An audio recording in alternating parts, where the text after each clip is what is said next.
Journey into the unknown with SNX Radio as we delve into the enigmatic world of UFO sightings and extraterrestrial abductions.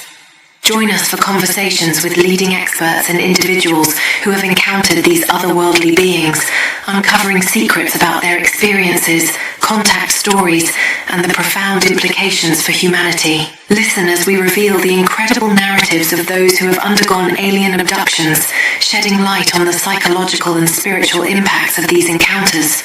Explore the depths of consciousness and spirituality as we discuss how these experiences may connect us to something greater beyond our understanding.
Let's explore the spots. Heavy bass drops with tight beats. Illuminate the shadows, the echo of our call.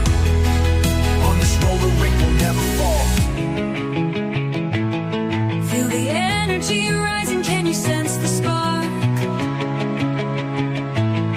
As we dive deeper into the cosmic arc. Stories of the universe, mysteries unfold. In the heart of SNX, where the truth is gold. Every note we play, every line we write, crafting our legacy, shining ever bright.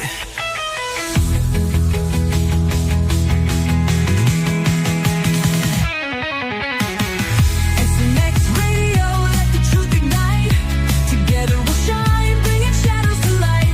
In this cosmic dance, we're connecting the dots. Tune into the frequency, let's explore the spot. Here in the spotlight, we're taking our turn. With the fire in our hearts, let the passion burn. SNX Radio's call, ringing through the air. Together we rise, together we dare. So join us now, let the rhythm flow.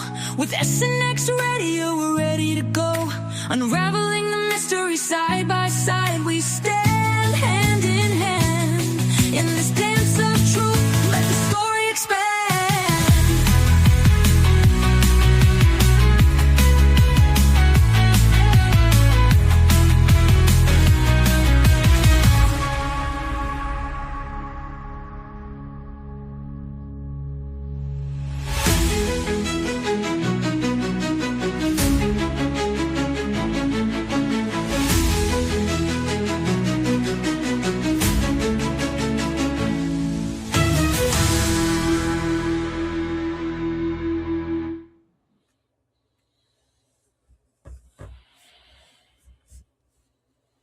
And hello, everyone, and welcome to another episode of Truth Beyond Disclosure over here at Channel 12 TV Network. And I am thrilled to bring to you, this is our second official episode over here. Today, my guest is absolutely brilliant. And without further ado, Steve Mera, why don't you tell everybody a little bit about yourself? Sure. You definitely don't trust bios from AI. They generate them years from before. So it's true, actually. Yeah. If you've been involved in the long term, like I have for many years, there's different bios that have been done over the years, and they're out there on the internet somewhere. So it's obviously AI does grab things. But I'm an author and I'm a lecturer. I lecture all over the world, and I'm involved in experiments, some public domains, some not. I'm a member of a number of think tanks. I run an organization called MAPIT, which is based in Manchester, UK, which started in 1973 and I took over in the 80s. And the chairman of the scientific establishment of parapsychology. Among a number of other organizations you get associated with over periods of time. I run the Awakening Expo, Awakening events, which is basically conferences which touch on the subject. We run the largest one in Europe. Amongst many other things, I tutor as well. I do seminars and university lectures and things like that. Also done many television shows and radio appearances over the years. So yeah, pretty much 360. I still do, believe it or not, have time to do some investigative research, after all that. But I You always stay enjoy it. very busy. You're all Always. over, which I absolutely love because I love your message and I love your research and a big fan of your work. So Yeah, I love it. It's fascinates me, But I realised I've come to learn in my latter years that you can't do it in a lifetime.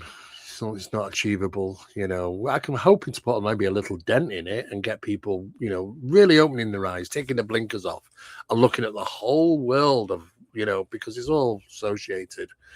And that's basically all I want to do, really, is just trying to get us a little bit advanced the subject because it's become static, hasn't it, for many years? Not just UFO phenomena, but the paranormal phenomena really has been pretty much static. There's not much paranormal science really going on.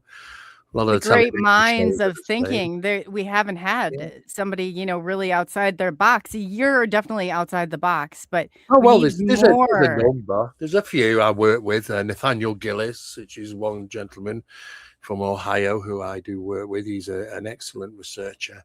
Barry Fitzgerald, who's from Ireland. And just a handful of people which are basically doing the same type of work I am, which I work with in projects and things. They are out there, and Dr. Hugh Ross, who's a well-known astrophysicist. Some of the stuff he's talking about is similar to things that we're working on. Dr. Diana Pasulka, who's wrote American Cosmic. Many people know from the US. She's also touching on the subject of what we're doing as well. It's quite Jack Valet as well. Unfortunately, we've lost some really good researchers over the years, which were touching on it in the early days, like John Keel and Dr. Carla Turner and a few others. But it's a subject that really, really gets a little bit tongue-in-cheek when you look at the whole picture, as opposed from just one-sided. So I think all our work is just to sort of just put it all out there and say, look, guys, this is what the phenomenon truly consists of. Take it as it is. It's up to you how much involvement you want. But be warned, there are sometimes a sting in the tail. Some people don't have some good experiences. Some people have wonderful experiences. But how do we supposed to know what it is? What's it going to end up as? That tends to be the problem. It's a bit of a toss of a coin sometimes. I agree, and I loved what you said when we had touched on this in the last episode. It's a lot of it is who you are going to be. Like if they knew like in advance, like this person. We're kind of talking about traits and people and finding that, and it's Yeah. amazing. It really is. In the Oh, grand it scheme is of things, really it's interesting amazing. times. There's a lot of stuff going on in the background. People don't really, the general public don't get to find out, about some of the scientific work that's been carrying on in numerous different areas. Quantum imaging, which reveals a true world around us that we don't perceive, which really you start questioning about simulation and reality, especially when you hear cases like things what we refer to in the UK as the Oz factor experience. Now, the anime explain what the Oz factor experience is. These cases, there have been quite a number of them worldwide. And I'll give you one example. It was a family of three, mother, father, and young girl, went to the high street shopping. A very busy day, Saturday afternoon, lots of cars, lots of people around. Shops are open. It's all a buzz. And they look up in the sky and they see a gigantic triangular object, and they're transfixed to this. Literally, they felt when talking to them, like they were like almost hypnotized by this and looking at it. And then none of them realizing after a few seconds later that it had gone quiet. Suddenly they take their eyes off this craft and they're looking around, and there's no cars. The shops are there. It's all the same place. There's no people. There's no cars. It's just them and the object. And they have an encounter experience, after which everything just switches back. Suddenly there's cars on the road and there's people there. It's like they're taken out of the reality into the next section or something, where everything's pretty much the same, but it's just them, and the phenomenon. It's like the set, like they're on the Yeah. grand set. Wow. Yeah. There's people, things like that. They refer to the Oz encounters, Oz experiences, the Oz factor. There are people that have literally, there's an incident where there was a man, and he lived in Lebanon, and as a child about 6 or 7 years of age, he used to play on the top of a one-story building with his friends, his relatives. As children, he used to play up on the top of that roof, and they go up a staircase at the side of the building, and they open a door and they get onto the roof and they play up there. And below was the house, below was like the apartments, where so the parents were happy for their children to play up there. That's where they knew where they'd be. They were always safe there. And this particular day, his friends are running up the stairs to go and play up there, and he was the last one up there. He was a bit delayed, but he got up there and he looked on, and all of a sudden he's looking around at his friends, and they're stuck, they're frozen, they're not moving. In fact, one of them's even got the leg up off the ground almost as if they're paused.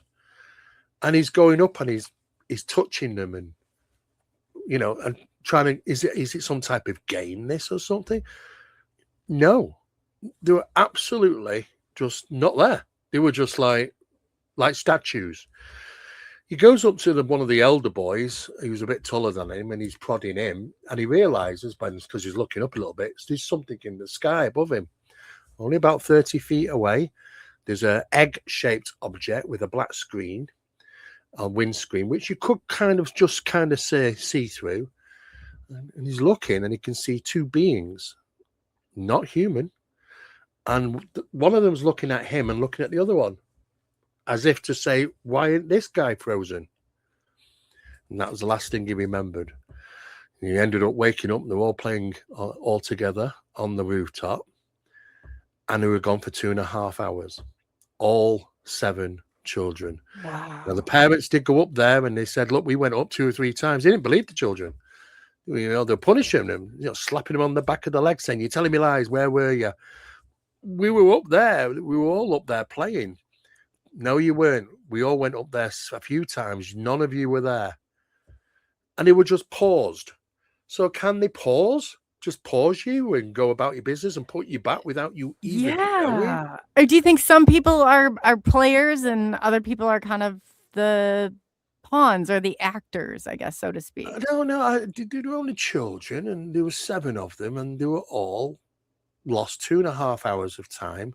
But because he got up there late, I think what happened was the kids ran up there. This phenomenon seemed to do something with the kids, and they were just frozen. And then he comes up a minute later, and he realized, oh, what's going on here? And they kind of got him eventually, because next minute after realizing the kids are all frozen and seeing this thing. Yeah, like you're too late to run now. Yeah. So, so you got to consider, how much of reality are they altering? Can they do these things? It's really questionable, isn't it, about what reality consists of, and can it be manipulated by these entities? It's fascinating. It really is. And the simulation theory is an endless mind bender. What do you think? I think I posed this question to you before. I said, what would, it'd be like, all of a sudden we think we're crossing over. We think that this reality is ending. And then you hear, congratulations, you've just completed your simulation on planet Earth, and you're like 20 years back and everything's like normal. It's very profound. But I mean, if you talk to quantum physicists, they'll agree with you. They'll turn around and say everything we experience in the world, our reality, is created in our minds, through consciousness. So therefore, it's not real in a sense. We say, okay, so what their argument is that they gave this as an example.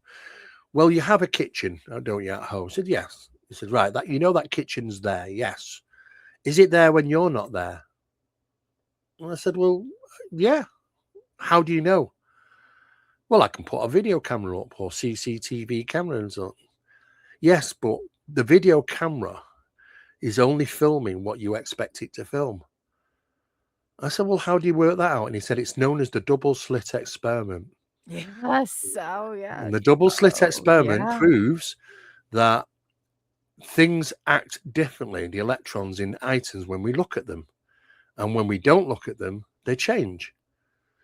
And that's what reality does. When we're looking around, everything is changing because we watch it. It's observable, and the reality seems to know that and alters.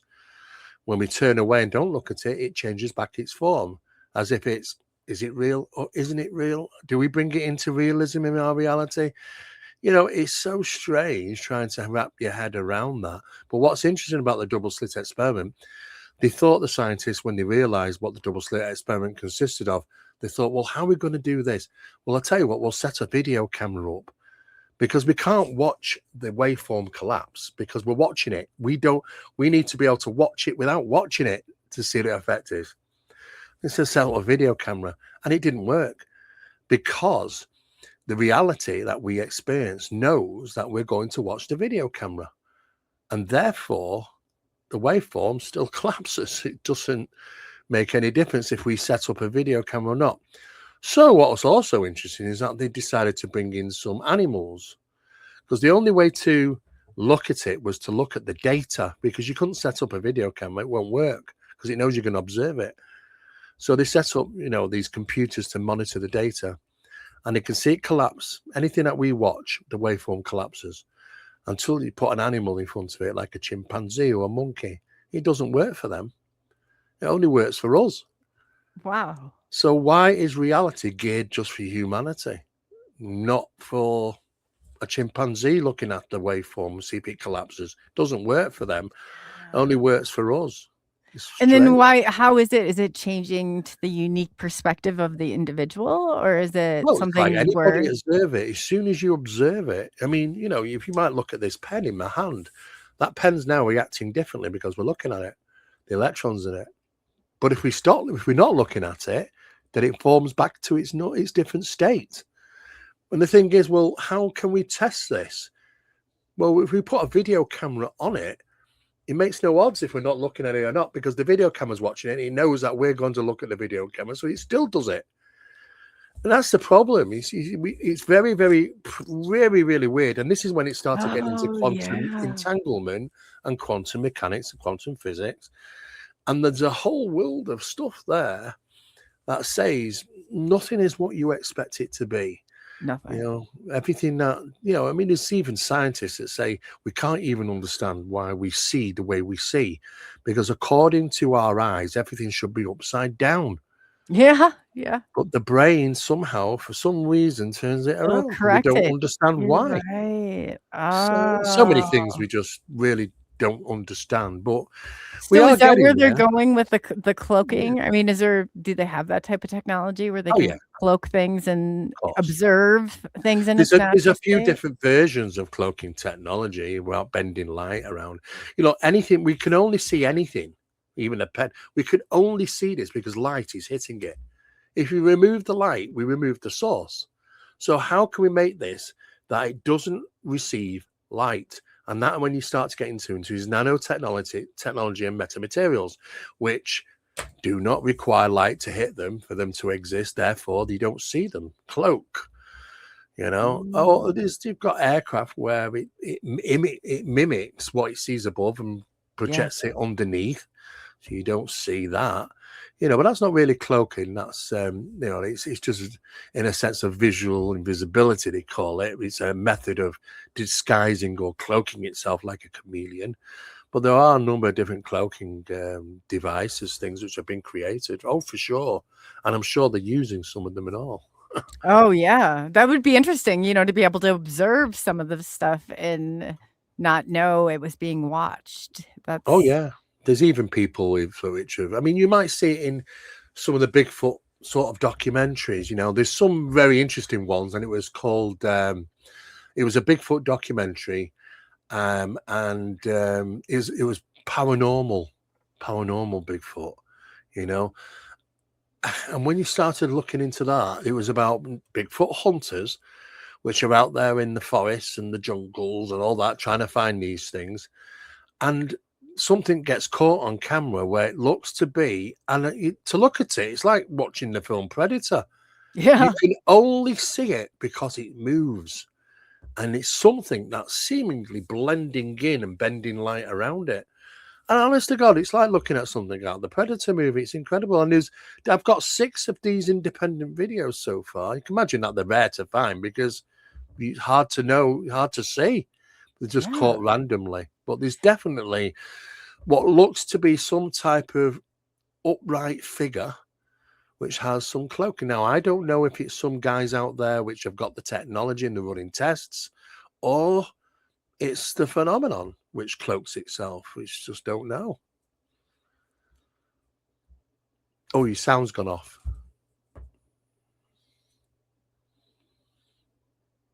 It's done it again.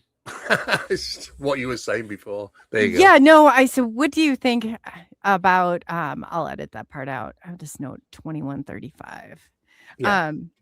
So what do you think about the paranormal pictures or the paranormal realm of things? Like, do you think that I have some like really profound pictures where it's like cocooning and it's coming to form and it looks like something like stepping out of that? Do you think it's along the same lines, or Well, what the do you thing is with get? paranormal phenomena, you see, when it comes to the cameras, I mean, cameras can be manipulated by the phenomenon.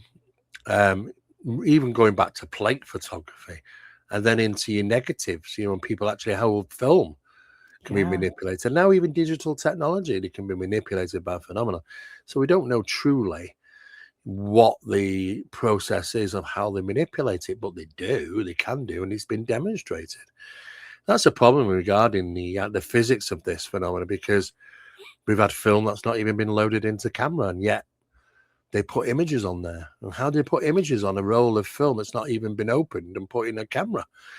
right, They've many different things, that they show the capabilities beyond the physics and understanding of the equipment, beyond its capabilities. Sometimes people record electronic voice phenomena, yeah, and go to the building and stuff. But if you have them analyzed, sometimes they're like, how can it be 19 hertz, the sound? Because the equipment that it's recorded on only operates from 20 hertz to 20,000 hertz, which is the human vocal range. oh It's not wow, designed to record anything at 18 or 19 hertz. It can't. And yet it's on there.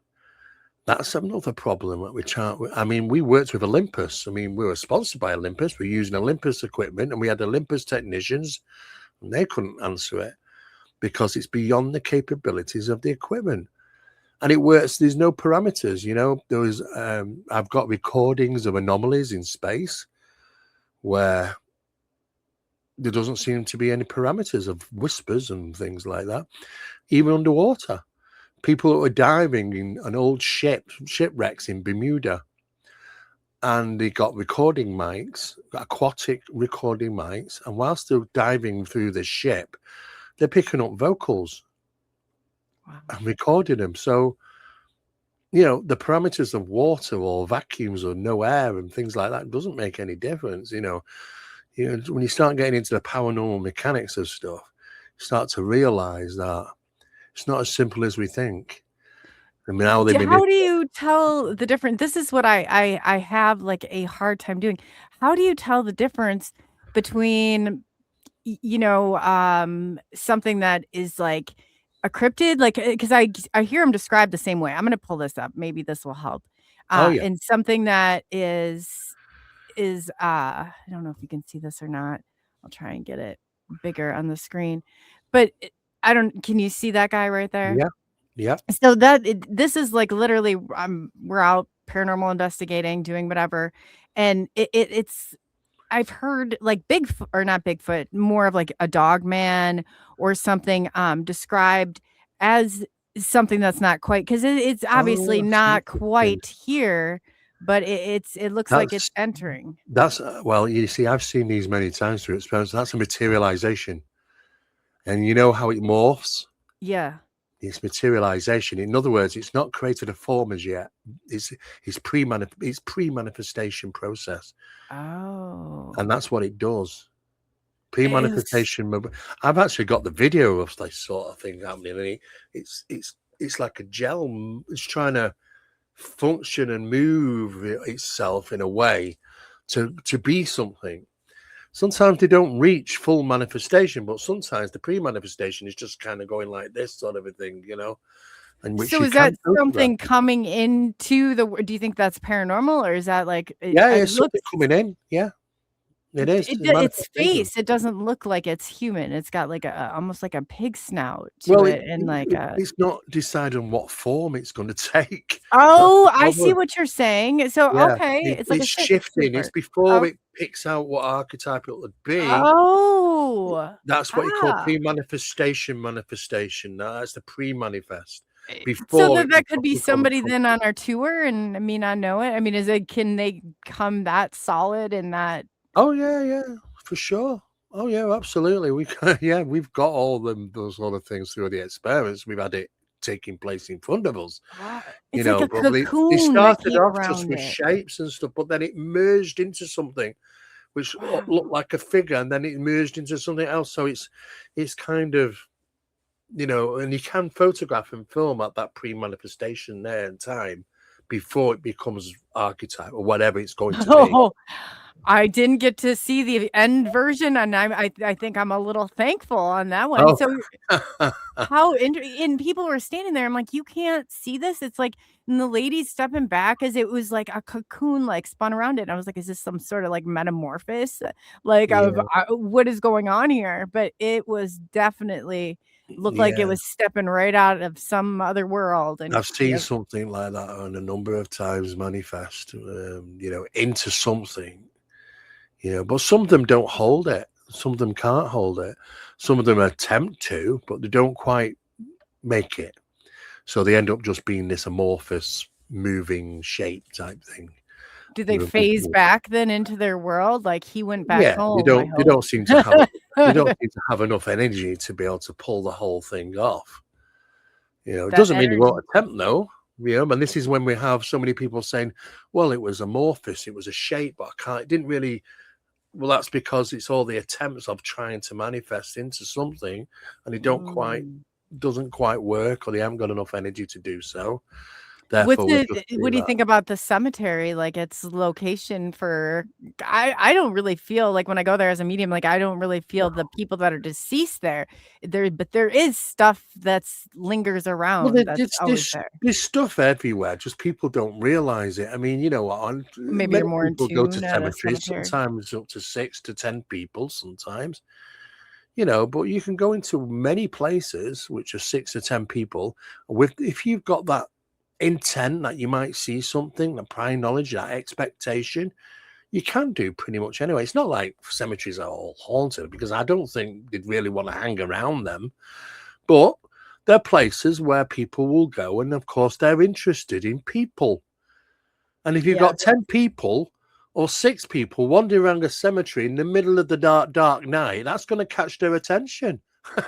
Yeah, It that's would, very true. That's very true. And do you think that energy, maybe us all being there, that energy was what I it think we needed help it. to Yeah, that's what I I think think. there's an incitement from That's us. so probably so true, because then everybody's focusing their energy on it, like, once they see it. That's kinda smart, I guess, if you're Yeah, well, it yeah. uses us to help manifest, but sometimes you don't quite achieve it, and then that's what you might refer to as anomalous or amorphous shapes, because you haven't quite formed.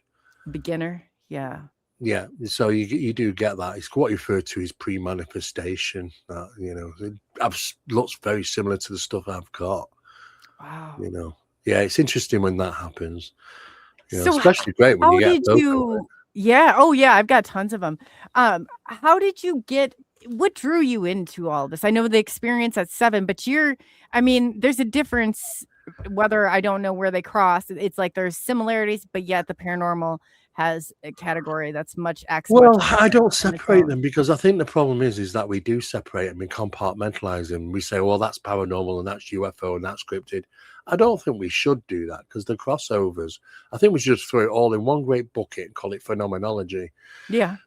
Because I think it hinders the investigation process. I mean, as an example, I saw a non-human being in my bedroom when I was 7.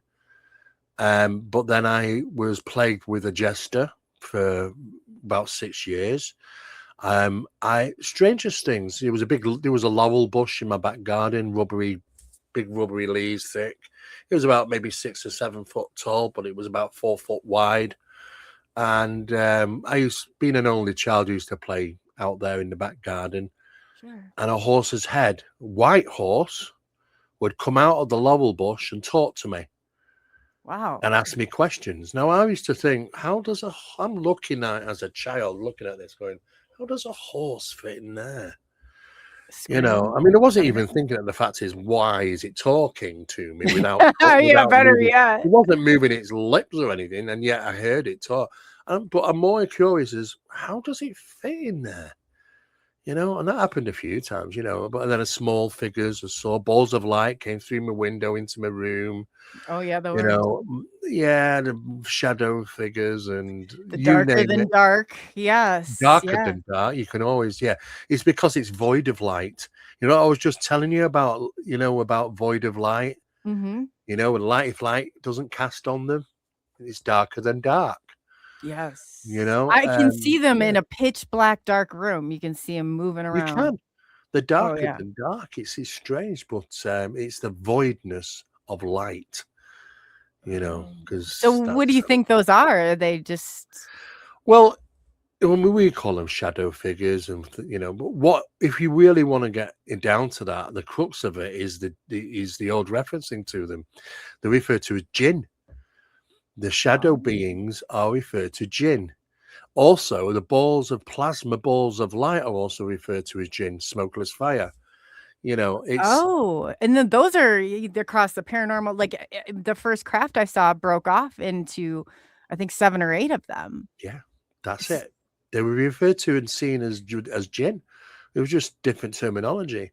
But Huh. the jinn are the old phenomenon. It goes back a long time, but they also reference as shadow figures, but they often move faster than normal. Yes. Sometimes they have been seen to move as if they're on fast forward, Yes. Yes. darting around. That's fascinating. So they might just be on a totally different time. I mean, maybe Yeah, it's are how they we perceive these things. We have our names, different names from now, but you go back to the old times. Yeah, it's the same thing, but just called something different. well, some seem to interact differently. Some seem to be like a residual energy that it's Yeah. like, over and over they repeat. Well, yeah. I mean, they're not really hauntings. Then, when we talk about residual things, that's more like energies being played back. It's like some type of natural recording process. I don't even know if I would really want to refer to them as hauntings. But when you talk about intelligent or interactive hauntings, where they're aware of the environment, they're aware of you in it, then that's a haunting. That's hauntology. That's a different kettle of fish altogether. And that's broken down into different sections, be it translocational, which means that you don't find any research to put that thing where it is. In an example, it's a new house. It's only 5 years old. It's built on a field where no pre-existing buildings were.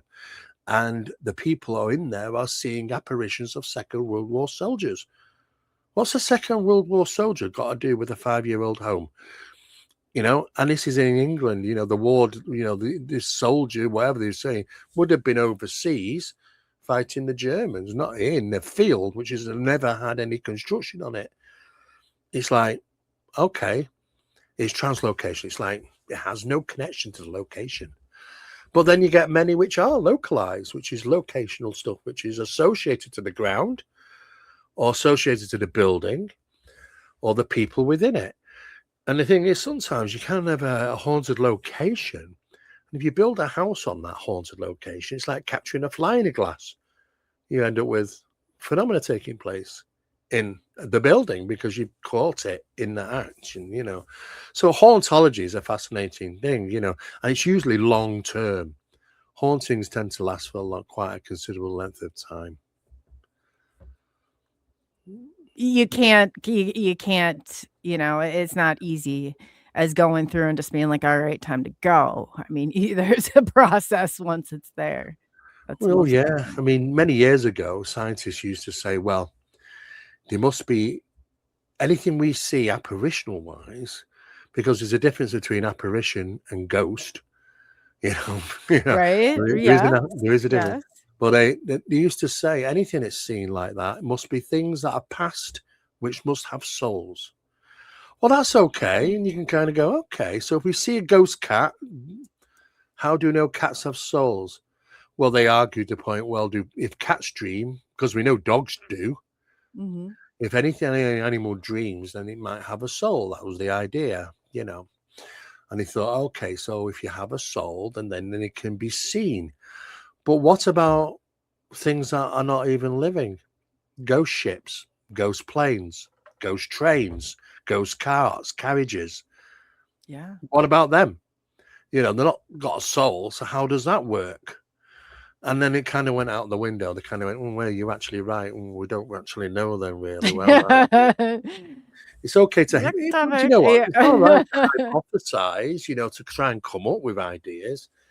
But at the end of the day, though, we don't really know what that actually consists of and the reasons why. Like poltergeist phenomenon was once written in stone by scientific establishments in the UK, the Society of Psychical Research, that all poltergeist phenomena is at association to adolescents in the environment which somehow form PK. Well, that's not true. That's wrong. It's incorrect. There are people that have poltergeist phenomena that don't have children in the environment or adolescents.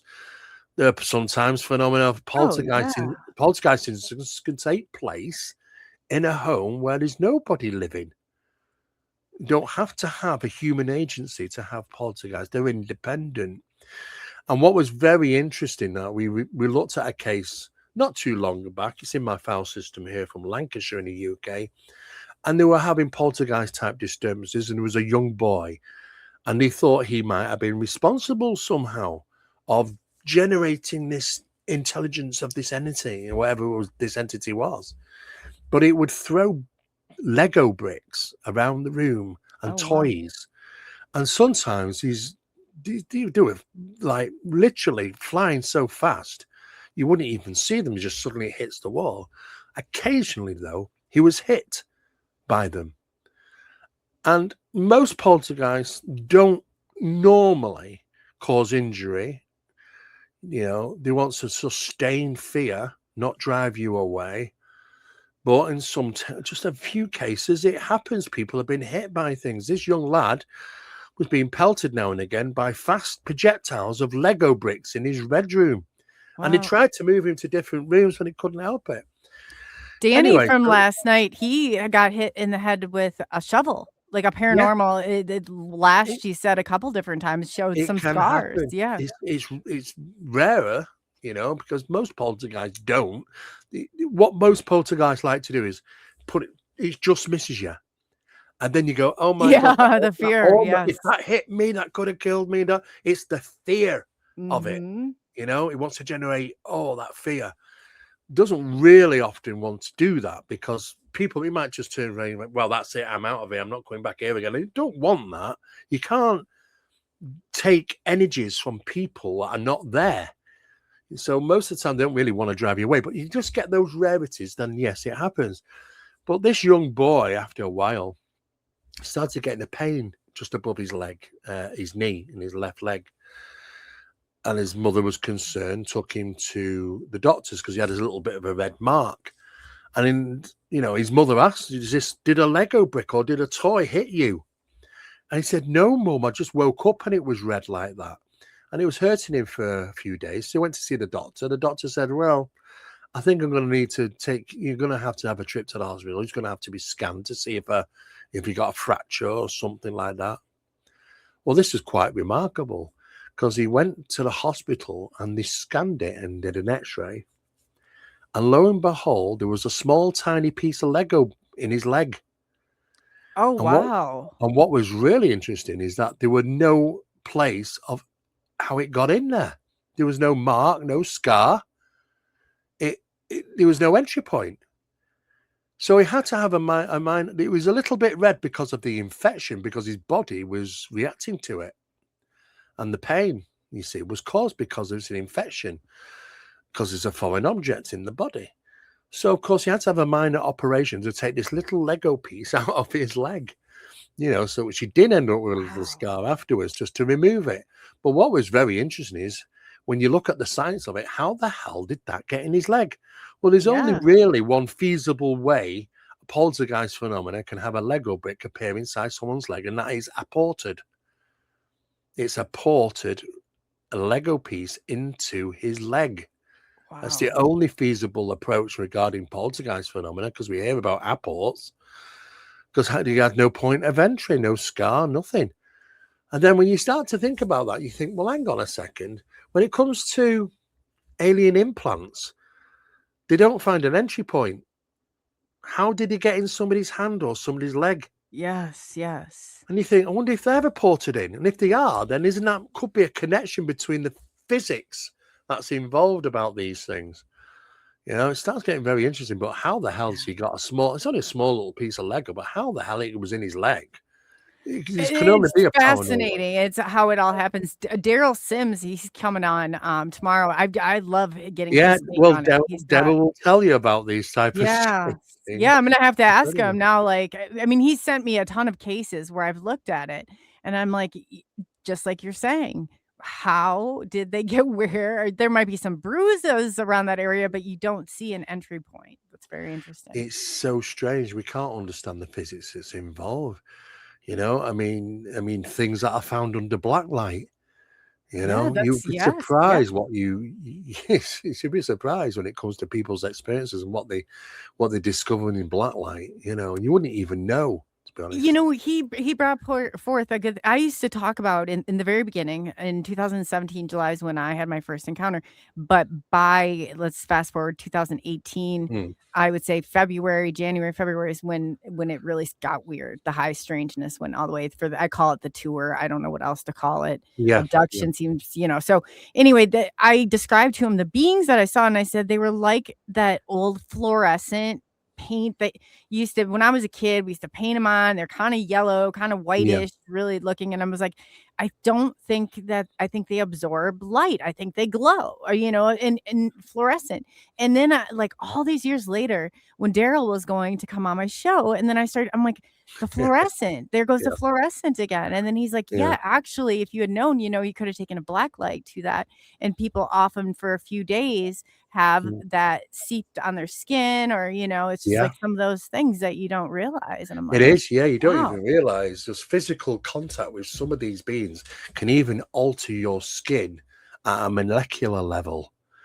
And I've got case reports and things we've investigated where people have had markings on the skin or even sigils on the skin. Yeah. I've had markings. It's subdermal. It's not on the top of the skin. It's come through the skin to the top of the surface of the skin. It's come from inwards to outwards. It's subdermal. Oh, wow. And you think, how the hell is it subdermal? Well, the only time you'll come across subdermal marking is in demonic possession. Yes. I was thinking of one of those brands coming to the surface of somebody's arm or something. Yeah. Things, that's coming from inside outwards. It's subdermal. And of course, Hollywood has Hollywoodized it, made it like, well, all this writing appears dead quick. Well, it doesn't. It takes a bit of time to appear. And, but what I'm saying is, isn't that infuriating? It's so infuriating. It's not, it doesn't look like you would think it was going to look like. It doesn't look like Hollywood portrayed it to be. Well, do you know what? I mean, Hollywood do try and get it right, but they do get it wrong. I mean, we look at these paranormal movies and we see, how many times do we see a priest or a vicar and He's got a crucifix in his hand, and it bursts into flames as he's dealing with the demonic thing. Well, the truth of the matter is that they never did burst into flames. But I'll tell you what it was, is that, you know, the early a lot of the guys coming out, the exorcists, were utilizing iron in their crucifixes, because iron can cause some form of aversion and evasion to certain phenomena, especially negative phenomena. So they used to use iron. Now, the problem is that the phenomenon, which would be, if you're dealing with a demonic possession, yes, thinking you're dealing with some type of demonic thing, would try and separate you from having physical contact with the iron, because iron, even wearing against your skin, is said to be protective. This is why they used to wear hematite to ward away jinn in the Middle East, and used to wear it to the skin. Hematite consists of a lot of iron in it, you know, and it's the same for other countries around the world, using elements of iron to ward away negative things. This is why churches have iron wrought gates and things around them to separate them from the cemetery, you know, because it's separating the realms. The lucky horseshoe was nothing about luck. It was purposely horseshoe, was not because it was an easy access to getting hold of iron. Horseshoes. Iron horseshoes are placed over doors and windows to ward away evil spirits, evil things, nothing to do with luck, you know. And you can go to old stately homes, and you can look at these, like, be really old, like Tudor buildings and things. And you can always tell where they used to have the small. They were quite small, their beds. Tudor people were quite small, but you could always tell where they had them. How do you know? Well, you go into a room, and it's just a big empty old room now. But how did you know where the old bed was, where they used to keep it? Because they hammered in round the bed iron nails into the floor to ward away things from night terrors. And you can see it in the floor.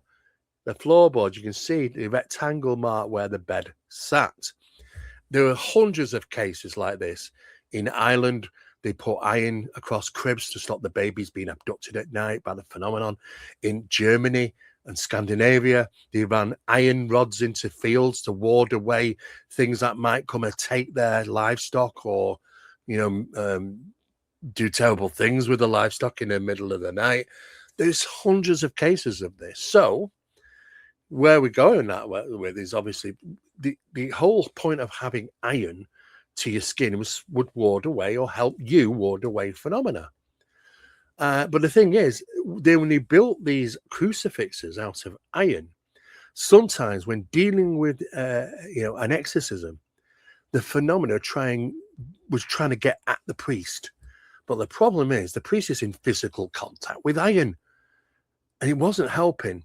So it tried to make sure that you disengage between the iron and the priest by heating it up.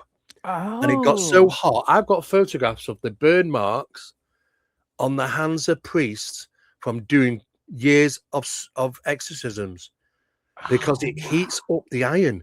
It wants to get the priest to drop it, get it out of their hand, because they're more vulnerable when they're not in physical contact with the iron. Right. But Hollywood changed it and said, oh, let's make it. How do we do that? Well, we can't.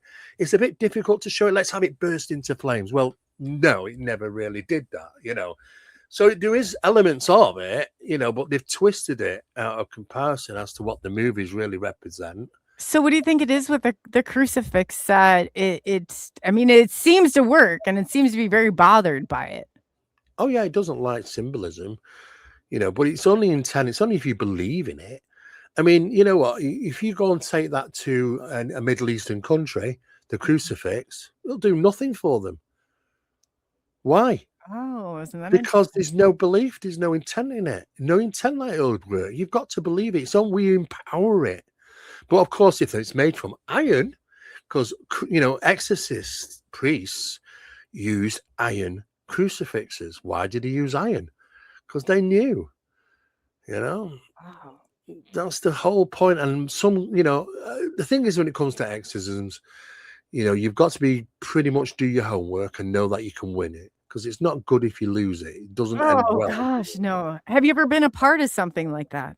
I've witnessed an incident where the family were involved with the church, and I didn't choose to be part of the exorcism. I was there, but I decided against it. Only because there were 3 priests there, and he was only a very small priest, the last one that went into the room, and he said, "Was you planning on coming into?" And I said, "Yeah." And he said, "Well," he put his hand on his chest, and he said, "Well, as long as you know that if you do, the devil will always know your name." Yeah. Said, "Well, I'll tell you what, I'll leave you to it then." I'm like, I'm Yeah. not stupid. I didn't want to, it was years ago, but I didn't want to. I'm live on the edge, but that right there. I don't think I would. You got to draw a line somewhere, haven't you, Coley? You got Yeah. to say, Yeah. yeah, I have a limit, And that would have been it for me. So what did they say? Did they describe what they were seeing in the room, or was there Well, video it was the footage of it? casting. They had to perform it about 4 times, and they do rest in between I because bet. they have to. It's too much for the individual to participate in. So there's about 4 attempts. It's not 4 attempts. It's a cycle. People say, "Oh, they had to do 4 exorcisms." Well, no, because an exorcism can consist of 4 times, so it gets a bit mixed up sometimes. That's what they were saying. But Sure. they conducted 4 times and were apparently successful. But the key thing about when it comes to doing exorcisms is because it's so easy to misidentify psychological disorders and all sorts of different Yes. things, and Yes. very strange things that can Ladies, happen. I even All yeah. sorts, which you could misinterpret. What they wait for is the sign of paranormal incidents and disturbances in the vicinity of during the exorcism. That is the clue that it is what they think it is, So And where does it go? Where once well, they we don't know because they were only saying that they're casting it out of the individual. that's what But I'm some, thinking. yeah, but so often what you don't hear about is when they start to become quite successful in trying to rid this thing from the individuals. Sometimes they regurgitate, or they'll actually literally start coughing, and Mhm. small items will come out the mouth. Yes. And you think, well, how are they got in there? It's the phenomena starts to manifest things into the environment through regurgitation out the Wow. mouth. It's like anchoring itself to the environment. This is what apports do. When poltergeist apports take Oh. place in a building, it's so that the phenomena knows where to deliver the disturbances. It leaves something in the environment. That's the apport. It's a Wow. quantum anchor, and this is what they do in demonic incidents like this. They create things So they're and to probably manifest chaining because it's themselves by trying to that. anchor Oh, wow. itself desperately to stay there when they're being rid. Yeah. All the priests want to do. It's not the priests don't have the power. It's something else that has the power, because all they want to do is reach to a particular point, which is referred to as condemned. And basically, it gets to a point where something else is delivering. It's not the priest; they're just trying to open the gateway or doorway Right. to gain assistance. Oh, okay. So then the Yeah. reinforcement comes in, And then whoever that is. once they get that, they'll go to the compellment, which is the compelling of it. The power of Christ will compel. In other words, what happens then is that thing it's inside is basically just trapped like this. It's compelled. It can't do anything. And that's usually when it usually wants to get out of there. Or sometimes out of sheer desperation starts to manifest things into the environment, like apports, which suddenly appear by the side of the beds and stuff. And it's basically because it's trying to desperately anchor itself into the environment. It's putting up a fight. Yeah. No, and like I said before, I had a haunted box, and that thing was I didn't think I was ever going to get rid of it, but when I finally did, I sprayed it with holy water. The crucifix spun around. It was like something out of a movie. And Mm. then the box broke. And I thought, well, where the hell did it go? Like, where did Yeah, it go? You know, we, like that part of it always we stuck with me. do. I'm like, yeah, There is where is there that is some at? really good science behind this. What people don't get to hear about much, paranormal mechanics and stuff. I mean, when people went into poltergeist cases and incidents like that, items might move. Did anybody actually ever think about measuring the point of where that item was and Right. where it was found? Because if you measure that, I guarantee you're going to see that measurement time and time again. And it was Oh, only through just purely by chance someone thought to measure it. We go, hang on a second, that's the same distance that cup moved in the kitchen.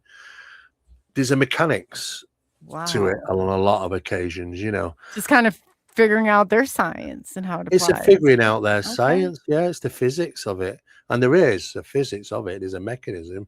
If you do it enough over the years, you start to realize there's a mechanism here at play, and you can work out, because poltergeist phenomena always starts the same way. Audible disturbances, bangs, knocks, scratching marks, sounds, all sorts of things like that. But audible phenomena, never starts with physical phenomena or manifestation. It starts with audible, and then it gets to object manipulation and physical manipulation and so on. So there's a whole set of steps There's a here. set That's, steps oh, wow. it takes, you see, and that's another mechanism. It's clever, Wow. very clever. So are you. So are you. Oh no! I Well, mean, we've discovered. Here's the craziest. Let me just finish on this. The craziest bit is, if something was to apport, in other words, because I'll give you an example. We had a mug, kitchen mug. There were 4 of them. It was bought at Christmas time in a set of 4 ceramic mugs for the kitchen, and one was placed down. Someone was making a cup of tea, and he turned round, and it gone. It just vanished. Where's the mug gone? It's disappeared. But just over 90 minutes later, it appeared on the lounge in the living room, on the floor, in the middle of the floor. You can't miss it. wow. Obvious. But it's slightly warm to the touch, maybe 12 to 15 degrees warmer. We knew it was an apport. So we thought, oh, right, okay. So we asked the person who owned the house, can we have this? Because you've got another one. You've got a mug. It's not an apported mug. There's a set of 4. I've got an apported mug. I had to put a little mark on it to know the difference between that mug over there, which isn't the apported mug, and this one. And she said, well, you can have them both. Yeah. So I took the normal mug and I took the apported mug, and I took it off to university, and we took it for analysis, atomic analysis, 3 levels of atomic radioactive analysis. So we put the normal mug in, and it crushed a little piece up and analysed it. Yeah, brilliant. You can see the ceramics, the glaze, the colouring, the heat process, everything for the making of it. All comes up on the computer screen. Then we got the apported mug and took a click off that piece off that and crushed it up, analysed that. Now this apported mug should match the data of the normal mug. No, it wouldn't match, because there was been a diathermic reaction in the apported mug that even the computer couldn't match it to be the same thing. In fact, the computer says it's not the mug that left. It's a different mug. Is it a mimic? I don't know. So where's the real mug? Right. For years we thought, is it just the process of the apport that's caused this reaction change? Or is it a mimic and it's left in the environment to anchor itself? Well, if that's the case, then where's the real mug? What's interesting is cases And like what this. can be mimicked? Like, I mean, how extensive can this go? Well, it's I've got proof here. You could probably see them once you're in the drawers, but people have gone some years too later, decided to knock down the wall. Yeah, it's never been knocked down, this wall. We're going to knock it down. We're going to put it through to this. So it's going to have a big room. So they're knocking the wall down, and guess what they find in the middle of the wall in the cavity? Their real item. Wow. So now we have 2 identical items. We have the apported item and the real item, and they're identical, absolutely identical, except the apported item has got a different diathermic reaction. So is it a beacon? Do you think it's a beacon, like, It's an anchor. energy source, This or this is an anchor, because imagine okay. poltergeist phenomena isn't at the house. It's somewhere, and it might be delivering poltergeist disturbances to multiple homes. So it's a Mm. managerial thing. It's multitasking. So it says, I tell you what, I'm going to put this, could be a pen, could be anything. I'm going to put this in your environment. I'm going to apport it. It's going to appear. You won't tell the difference, but I'll know. And if I put that in your home, I know where to deliver the phenomena to. And it's just Ah, like, wow. I but then you mean, get people that said, I've had poltergeist stuff all my life. I can't get rid of it. And I've moved even out of to the area. I've even moved country, and I oh, still can't. It follows me. And I said, anchor right. to 'em, I said, yeah. do you wear an earring? Do you wear glasses? Could that be Burn the 'em. apport? And you are Yeah. carrying it around unknowingly? You could be. You could be. True. This is all very true, and when you really think about it in the grand scheme of things, if you're bringing stuff I've had stuff that's been haunted. Is that what's going on? Could be. It could simply be that they're anchor points for phenomena to deliver. Because what we used to do is we used to take the Wow. apports out straight away. And we used to bring them back to not our homes, but we used to take them to an office location. And it was strange because things used to happen in the office. Oh, yeah, I And bet. what was really strange is as soon as we took that away, they'd ring us up and say, Steve, I said, yeah. I said, have you got rid of it? I said, got rid of what? Oh, the poltergeist. I said, well, no, you can't just get rid of a poltergeist like this. What do you mean? We've not had anything for 2 or 3 days now. It's caused confusion by moving it out of the environment because the phenomenon is trying to deliver it and it's not delivering. It's delivering Oh, it to our wow. office. That's where the apport is. And then after about a few days later, it realizes and kind of, oh, I need to go back there again. So in that 3 days, you get a 3-day Like, period of "Steve, you rest. can't bring any more mugs back in here, okay?" Exactly. I've got hundreds of apports, Oh, and when wow. we bring them, what we refer to as the hot, in other words, they're active when they come because we put them in the room and all sorts of different strange things going on there for a few days, and then it stops because it seems to pick up then at the house again. Some intelligence realizes, hang on, the apport I left there is not there anymore. I'm going back. I'm going to have to go back to the house and deal with this myself, and it does. And that becomes cold then. When you say they're hot, it means that they're active. Oh, And we got okay. 100 of items, all sorts of items, coins, a pot cat that was thrown out the back door in anger of an argument, shattered into 100 pieces on a concrete floor out in the back garden. 5 minutes later, it's back on the mental shelf with the other pot cat collection. And they Oh, go out and it's not in the back garden anymore. Well, not only did it reappear back on the shelf in the inside of the house, but it got assembled as well. wow. That, that, Whoa. even the woman said, you take it, please. Yeah. So yeah, Don't just need any of that, yeah. Well, didn't want it that's in the house. And you know what? Things fell quiet for a few days when it wasn't there. But then it finds its came way back and back, yeah. started again. So well, it seems like we caused some confusion for it when we removed the apports. Yeah, you disrupted its environment enough that Yeah. I could see how that I definitely see how that could It does happen. seem that way. The stuff we're learning in paranormal mechanics is crazy, but an intelligence, very masterful, but it might be multitasking regarding poltergeist stuff, So do because, you ever do tests on, like, apported items, or do you have that equipment? Like, well, we can only do tests on an apported item if there's an absolute identical thing to test against. okay. Well, You like, got to on have it. stuff that you have, does it still, Yeah. like will it still measure differently, like Well, we've got, it's very difficult with metals. That's why the phenomena started using coins. Mm, Because you can't, it's very difficult to break a coin down, yeah. I mean, pots and ceramics and things that are made of that easy. But you always need to test it against something because you don't know what the difference is. So you've got to have two items which are identical. And if one of them becomes an apport, you've got to bench test it against the original item. But the phenomenon is clever. That it started only creating apports when there was only one of them in the house. You got no Mm. other item duplicate to test it against with. Well, aren't Clever. they sneaky? Yeah, Oh, like, they very, thought very this thing sneaky. through, but whoa. They evolved. Wow. They're Yeah. clever, and they know what they're doing. But some of them are quite fascinating. I mean, I was on one particular investigation. and I was upstairs in the bedroom. The kitchen is directly below, with investigators in the kitchen below, and we heard a coin fall. But it's carpeted in the bedroom we are, but we heard it hit the floorboard in the room. But it can't hit floorboard because it's carpeted where we are. But it sounded like it hit the floorboard and bounced up and hit the floorboard in that room we're in when it's carpeted. So did it pass through the carpet and hit the floorboard below the... Wow. And then we looked, and as we're looking to try and find where is it, I get a shout from downstairs. It's just come through the ceiling and gone onto the floor in the kitchen, the very same floor. So what it did is it dropped, somehow went through the carpet to hit the floorboard underneath it, and then went through that as a second phase into the kitchen ceiling and down onto the floor in the kitchen. Wow.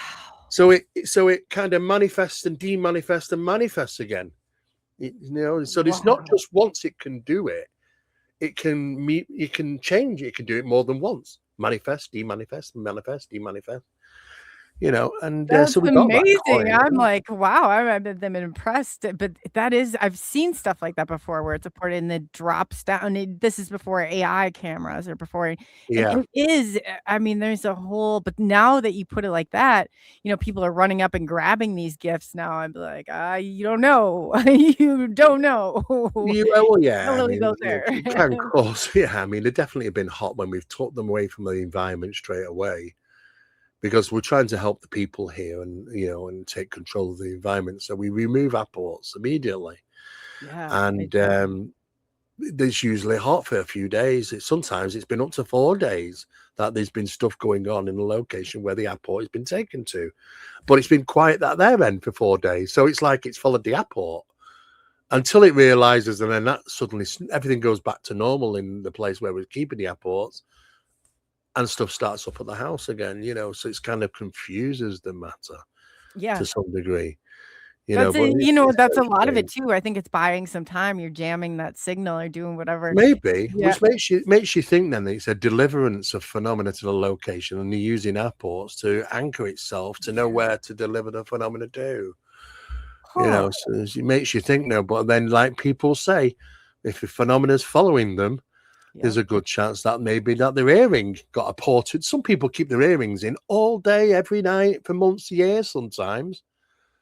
And yet it could just be taken out and apported back in there, and you'd never know. It could be the glasses you wear. It could be your ring.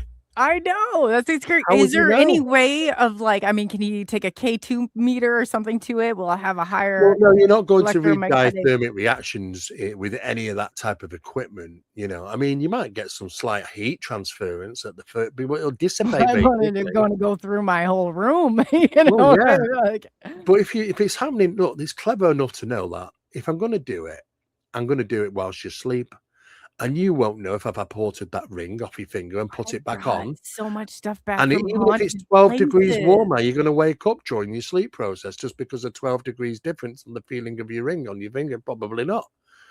People will be carrying this around with them, not being escaping away from the phenomena, thinking, how the hell can it follow me across to another country? Yeah, it's smarter than you think. You've got some connection somehow. It's quantum entangled somewhere. It's got to be. Yeah, you're right. You're right. It definitely. But I'm guilty of finding stuff at haunted places and bringing it back. I used to do that. That was me before I had the haunted box that tried to crush my arm and start fires. It was crazy. Yeah, but yeah, people do that all the time. Usually it's not too bad. Thank you. That makes me feel a little bit better about life. Yeah, well. We never, by normal process, we would never bring something into our environment because you don't know what you might be annoying. Oh, I did. I know. How do you know what you're annoying? You could turn it onto yourself if you really annoyed something. You don't know. It's not worth it. The box I had was legitimately trying to take, and it was breaking chair. It was setting stuff off in the middle. I mean, any electrical outlet that's gone. Yeah, lights gone. I mean, it was getting that bad. Some things are really quantum locked with the phenomenon, and it doesn't matter where you take that. It knows where it is, and will deliver it to it. Ooh, it you was know? weird. Yeah, it was a voltmeter. Again, it traced back to Yeah. Area 51, but my buddy, he's a aerodynamics engineer, and he's like, this thing is trying to burn down my house. And I was Oh, like, yeah. There's people that have tried to get rid thinking that, oh, it's got to be this. I bought it from an antique shop. I'm trying to get rid of it. It turns up back in the home the next day. They put it in the trash can last night. yeah, You know, there's the phenomena goes, no, no, no, no, you're not going to do that. Puts I've it back. thought that happened with this thing. I know I put it Yeah. downstairs, and I'm like, why is it like got me? It started to weird me out to the Yeah. point my buddy's like, go take it and throw it in the fire. I said, if I were only sure it would make it there, like, Well, do you know what? There has been some items which have been burnt and yet have been found in perfect Yeah. condition My back buddy had in a the homes. guitar. Mhm. And you think, well, how the hell? What do you do when you've got this attachment? You know, if this phenomena wants this around with you, it will manifest it to be around with you. And what you can do? You go out in the middle of a field and bury it 3 foot under the ground. You Yeah. get back home, it's sat on Debit your box. table. Oh, You know, yeah. Yeah, my buddy Sean Burris from Extreme Paranormal, he talks about the debit box set, and he yeah. said that thing not only that, it struck lightning through his car and burned, like, the seat. I mean, barely missed him, the seat next to him, and took everything. I'm like, people don't understand this, but, No, there are that arc voltmeter, oh energies. Well, gosh. the Yeah. arcing energies that come from these things is the same source of power which is associated to the Ark of the Covenant. It was called the Mm. Ark of the Covenant, not so much because it's carrying things, because Ark, ARC, was like lightning strikes that come out of the damn thing. It was a powerful power, some strange power that could maim or even kill people. You know, and you Yeah, think to it's yourself, this that strange crazy. He power. said that he came home and he said every street was torn up. Here there was a gas leak, and where did it happen to be? In the studio where that stupid box was. He said after it struck lightning, and he showed me the pictures, it came right through, struck lightning, and hit the Yeah. seat right next to him. I was like, I know might be it time does to get happen. rid of They have that. some incredible energies. I mean, we've got photographs and videos of lightning strikes in the house going across the ceilings, but it always comes in twos. Boom, boom. You know, Oh, it's never one. It's always two. You isn't that know, and it interesting? literally, you just got to have the cameras running to capture it, and it's incredible. It's whole place lights up. You know, there's a lot of Yeah, power. no, it sounds crazy, but this happened at my aunt's house when I was a Yeah, kid, and yeah, like lightning came through her yeah. house, and It's nobody up until you just said that, I like was convinced. I thought, oh, this is maybe we all were just like seeing, but no, I'm more convinced than ever. That's exactly what Oh happened. yeah. Well, you know, the study of paranormal mechanics is really interesting. When you start getting to the nitty-gritty stuff and testing and doing test measurements and things, then you start to see there's a pattern, there's a Yeah. mechanism, you know, it's like a little rule book, you know. Yes, It's I always say strange. there's rules to this game. Oh, definitely, Yeah. definitely. Once you realize that, then you know how you can counterplay it. You can Right. start to work it against them. Don't give them their Mm. own way. Because you know, eventually they'll give up. You know, if they're not getting the ruse from the Yeah. individuals in the home, you got to let them know you are partially responsible, you know, because of the amount of fear you're generating. Yes, You know, yes, it's teaching them. 1000%, yes. Yeah.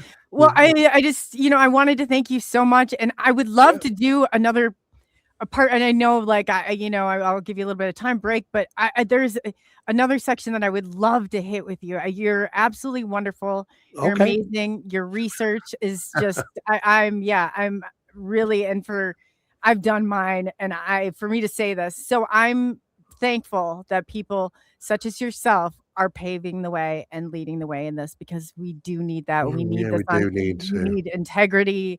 We need people who are, doing their due diligence and using discernment. So I wanted to thank you. No, no, Um, thank you for having me on, Coley, and do keep in touch, and yeah, we'll catch up again soon. Absolutely. Absolutely. And so over here on Channel 12 TV Network, what would you like to leave the people with until the next time?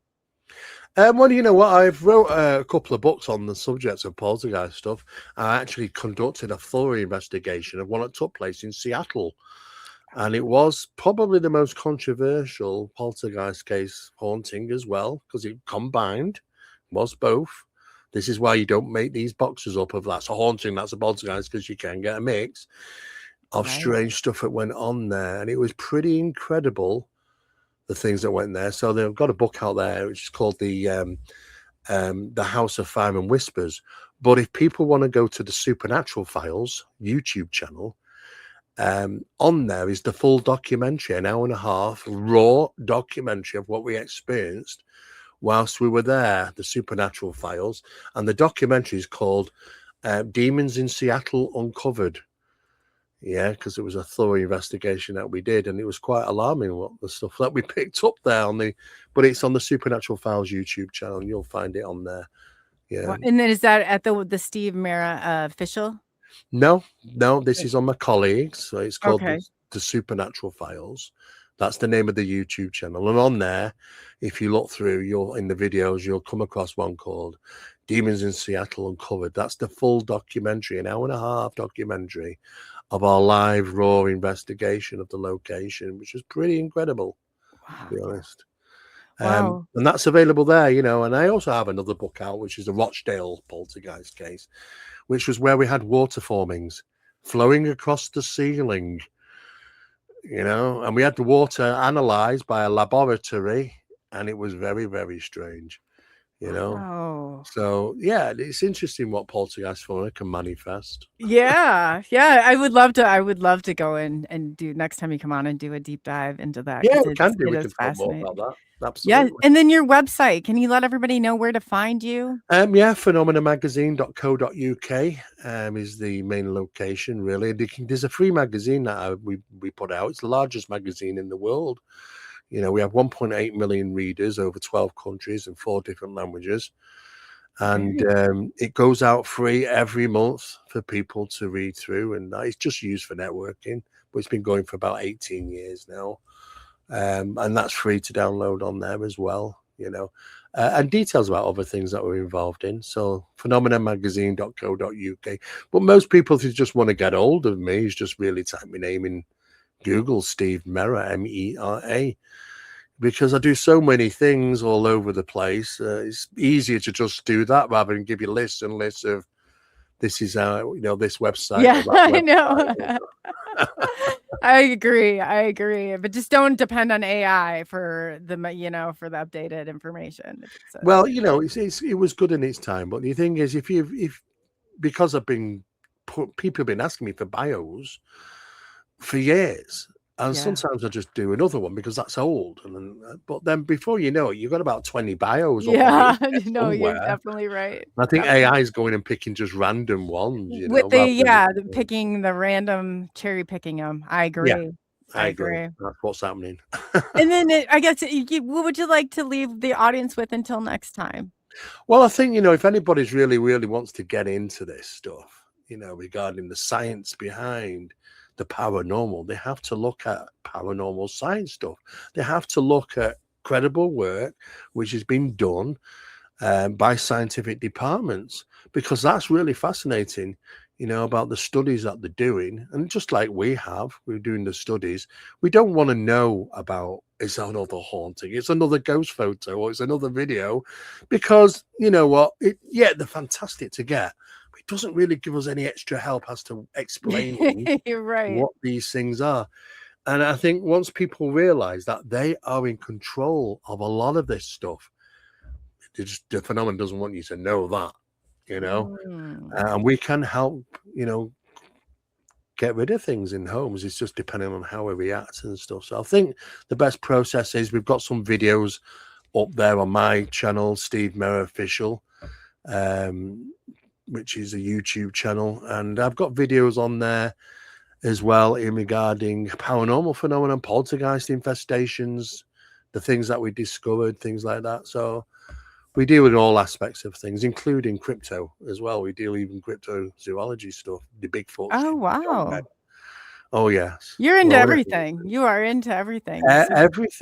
Everything, you just take into consideration poltergeist phenomena is a parasitic, fear-feeding parasite. That's all it wants to do, is create fear and live. And what do dogmen do? Exactly the same. Yep. Dogmen don't attack people. If you fall over on the floor after being pursued by a dogman, he's going to stand over you and going to growl and everything, show his teeth, show his claws, and then he's going to run away because he doesn't know what else to do. because the show's over. You can't make you any more fearful, and that's Yeah, what it's like a for real. Yeah. physical Yeah. parasite feeding phenomena. So, induced fear. People have that all Yes. the time, and I'll tell you what it is. When I've had it induced, it feels like right to the core of your Oh, body. yes. Oh, yeah. It strikes that And I chord. know You better believe I it. don't get frightened that much, not now, but when I do, it's induced. Yeah. I like to do things like that, but that's the best thing I can basically say. If you want to find out more, I've got some videos on my channel about poltergeist stuff. Awesome. Well, thank you so much, Steve. I appreciate you being here again. Yeah, And no, thank you. yes, and definitely we'll be seeing you soon. Wow, what an amazing guest and so much information. I love Steve and all he brings to the table. It's just absolutely amazing. So we'll definitely be bringing him back for a part 2. I wanted to thank everybody over here at Channel 12 TV Network for watching. I'm Coley from SNX Radio, and you are watching the original series Truth Beyond Disclosure. Again, take care of one another, and until next time.